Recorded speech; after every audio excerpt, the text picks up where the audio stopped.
सर्व शेतकरी बांधवांचे मनपूर्वक स्वागत आहे। आता आपण उजनी धरण अपडेट पाहणार आहोत। 22 जुलै 2026 रोजी सायंकाळी 6 वाजताची उजनी स्थिती आता सविस्तरपणे जाणून घेऊया। एकूण साठा 92.46 TMC, उपयुक्त साठा 28.80 TMC आणि सध्या आता सायंकाळी 6 वाजेपर्यंत उजनी धरण 53.75% भरलेला आहे। आजचा पाऊस 0 मिलीमीटर, हंगामी एकूण पाऊस 147 मिलीमीटर।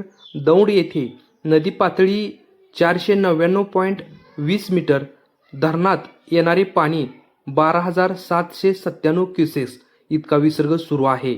धरणातून सोडले जाणारे पाणी वीजगृह 1600 क्युसेक्स, नदी साडवा 770 क्युसेक्स, सेनामाडा 280 cusecs, Dahigaon 90 cusecs, tunnel 900 cusecs, मुख्य कालवा 2000 क्युसेक्स, एकूण विसर्ग 5570 क्युसेक्स।